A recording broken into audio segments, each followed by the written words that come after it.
Maruti Suzuki is the king of small car market, there's no doubt about that. But with the recent slowdown in the automobile industry, even the country's largest and most successful car maker has been felt the pinch. The all-new Espresso is its attempt to revive its fortunes and enter a segment where the Renault Kwid has enjoyed much success since its launch.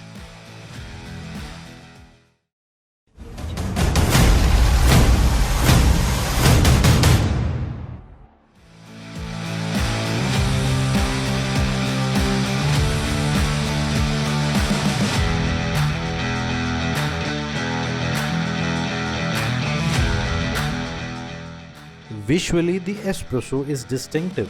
Sure, the bright colors on offer make it stand out and grab plenty of attention on the road, but it's not what you would call a particularly good-looking car.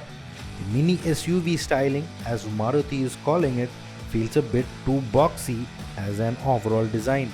The grille and squared off headlamps dominate the front. Viewed from the profile, it is clear that Maruti's designers have tried to ape a tall SUV stance for this hatchback.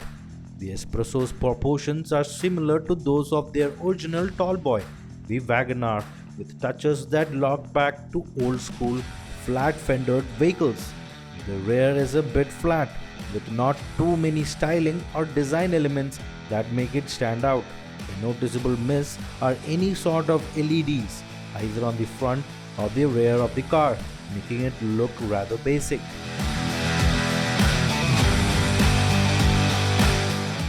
There is good news because things get much better once you enter the cabin. The insides look very modern and the dash is dominated by the center console, which gets a centrally stacked digital instrument console, which Maruti says is inspired by sports digital watches. Its design is properly funky, going well with the overall youthful vibe that the Espresso offers. Like the competition, it uses hard plastics throughout its interior, although it has a typical Maruti built-to-last feel about it. Fit and finish is good too, with most panel gaps being consistent. The overall style feels aspirational too. Maruti has tried to maintain a level of quirkiness inside. It also gets a driver airbag as standard, while higher variants get passenger airbag too. Rear seat passengers will appreciate the space at the back, with enough legroom and nice supportive seats which offer a good view of the road ahead. The boot space too is great for a car of its size.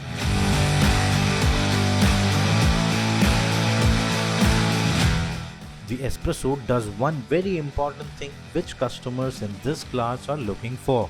It has a commanding driving position.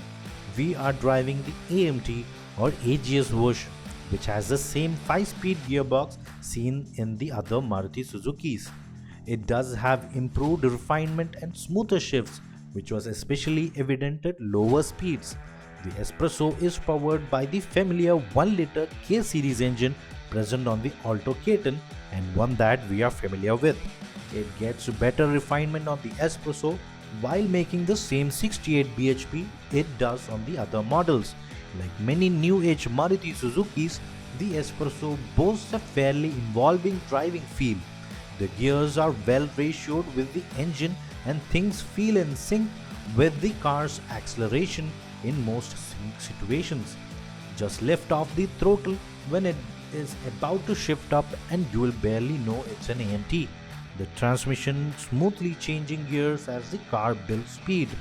Click the I button for the video on how to drive an AGS smoothly, a video I have done earlier.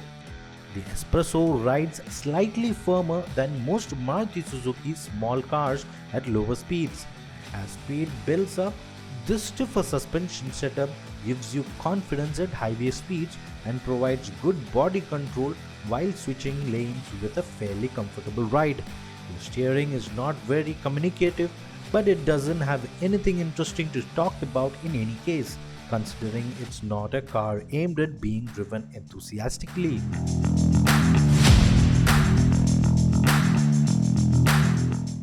There is a good chance that this mini SUV could well be another hit little car from the Maruti Suzuki stable, in our market that is currently raging for SUVs and cars that are styled to look like SUVs. This is as close as Maruti Suzuki has come to having a car that can rival the Kwid and take it head on in terms of price and features, along with a decent driving experience too. And we suggest it's a very good value for money car.